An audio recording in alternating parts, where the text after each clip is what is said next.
Hi guys, welcome to this set of videos. What we're going to be doing in this set of videos is continuing with this idea of sequences of transformations, but now we want to look at how a sequence of transformations can preserve shape and size and how that relates to congruency. But before we do that, let's start as always with our essential question. What you guys want to be able to do by the time we get to the end of this set of notes in these videos, right, is you need to be able to determine whether two figures are congruent. Do you remember what we said or what we mean when we say congruent? Hopefully you recall that congruent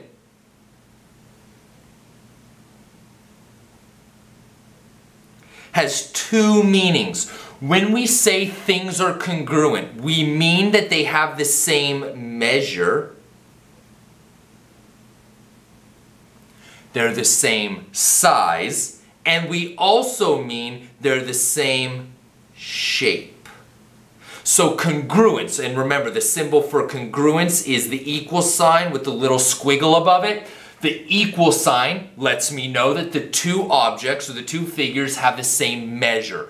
They're equal, they're equivalent, their measures, their lengths are the same, right? But it also implies that those shapes, figures, or images also are the same shape. They're both triangles, they're both squares, they're both circles. Whatever the shape is, so they have equal shape, they have equal measure, and we call that congruence, okay? That's different than in algebra when we say that two things are equal, where it only has one meaning. Equal only means they have the same measure, right? Equality says nothing about objects having the same shape. It's not meant to describe shape. Equality in algebra simply refers to things having the same measure. X is equal to 3. That means that x is equal to 3. The measure of x is 3. Or x is equal to pi. That means that x has a measure of pi, a length of pi, or whatever the measurement is, right? Equality in algebra just simply means same size, same measure, same length. Here in geometry, we have to add an extra meaning when we say that things are equal. So instead of using equal, we use congruent, which implies same measure, same shape. Now, our objectives to help us answer that essential question is this. Students will determine whether two figures are congruent. We'll show you how to do that. And students will prove congruence by describing a sequence of transformations. So here we go. Now that we've talked about what it means to be congruent, let's go and take a look at how transformations can prove congruency. Let's just jump right into the first one here. And here's what we're going to do. What I've done is I have given you two images. I have an image and then a pre-image, or a pre-image and an image, whatever. It doesn't matter which one's which, doesn't matter. What I want to know is I want you to determine if the pre-image and its image are congruent figures. Congruent, same shape, same size. Here we go. Watch how this works. I take a look at these guys and I go, you know what, actually, hopefully by looking at it, you see that they are mirror images of each other. And actually, if I did my reflection across that line right there, if I were to take that y-axis and just give it a little spinny spin, spin, spin, right, this object would spin around and land right on top of that guy. It is a reflection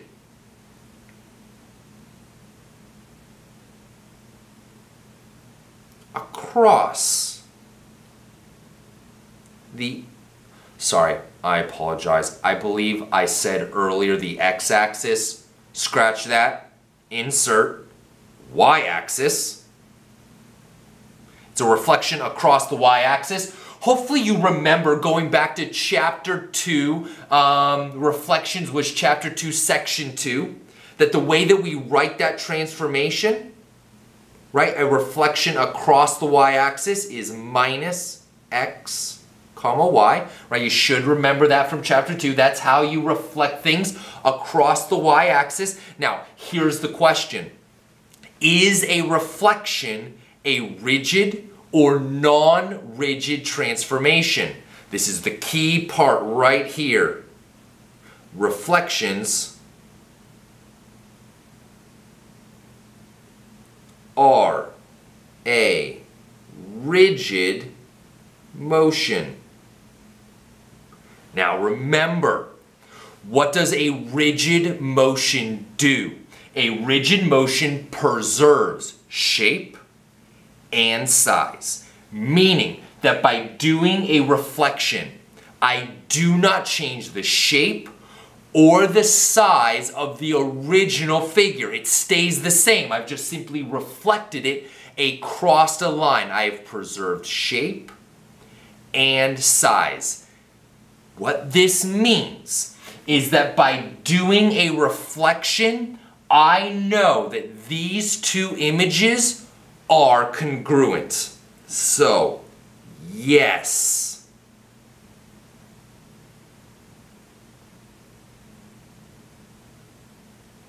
These figures are.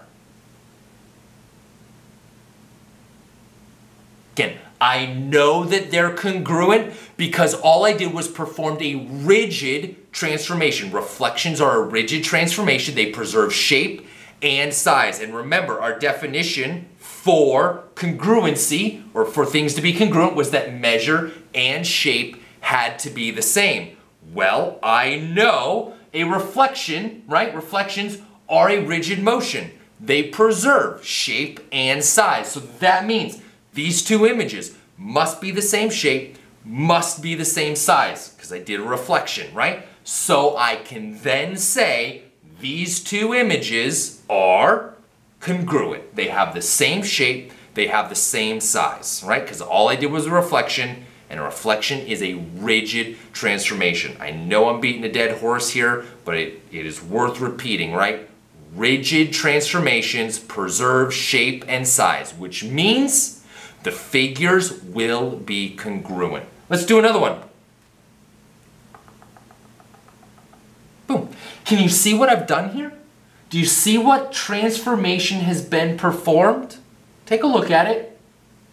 It looks to me, hopefully it looks to you, like if I were to put a dot right there at the origin, point P, what have I done to either figure? It doesn't matter which one you look at. Let's this one to this one, right? I've done a rotation. Can you see how far I've rotated it? Hopefully what you see here is that this is a rotation of 90 degrees. Well, if you go back to chapter 2, section 3 on rotations, hopefully you'll remember the way that we do a rotation of 90 degrees. X comma y gets mapped to minus y comma x. That's how you do a 90-degree rotation. The question is a rotation a rigid motion? So here's the important part. Rotations are a rigid motion. What does that mean? A rigid motion preserves size and shape. Preserves the size and the shape. Doesn't change the length, doesn't change the shape. Which means that my original figure and its image are congruent. Rigid motion means the figures are congruent. So, yes, these figures are congruent.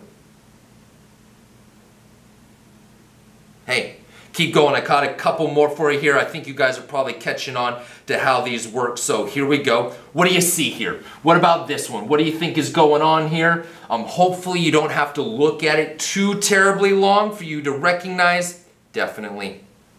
I've got a line of reflect. Oh, that I did not get it. Hold up. I can do better.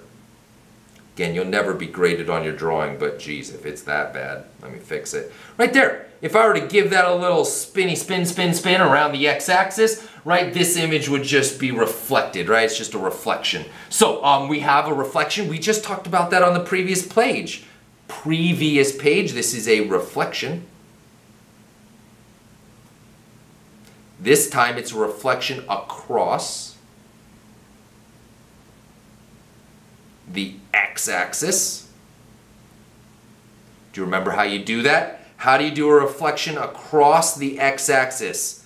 Again, this is going back to Chapter 2, Section 2, Reflections. Do you remember how you reflect something across? Hopefully you do. The transformation is going to be x. Make the y value negative. Now, the important part. Is a reflection a rigid motion? Yes. So reflections, we just did it on the previous page. Reflections are rigid.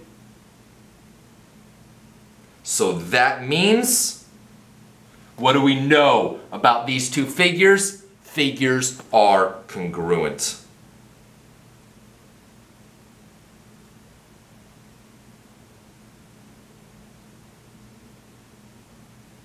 These two figures must have the same shape and the same size. Guys, that's great work. Here we go. Let's try another one. Awesome. What do you see here? What do you think? How did we do that, right? How did I get from one figure to the other? Yeah, hopefully you've spotted it, right? Number 3. This is the third time we've seen it here in this set of notes so far. You put a little line right through there, right? If you were to take that line and give it a little spinny spin, spin, spin, right? It's a reflection, right? Just a reflection across that line. Well, now we've seen it twice, so we're just going to skip the rest of that mumbo jumbo straight to yes. The figures are congruent. How do I know that? How do I know that those figures must be congruent? Well, because it's a reflection. A reflection is a rigid transformation, and rigid transformations preserve shape and size. And that's all that's needed for congruency. Have to be the same shape, have to be the same size, and a reflection will do that. All right, guys, meet me over on the next page of the notes. We'll keep going with this idea of performing sequences of transformations, all right, and looking to know if we can figure out if those figures are congruent or not. So I'll meet you on the next page.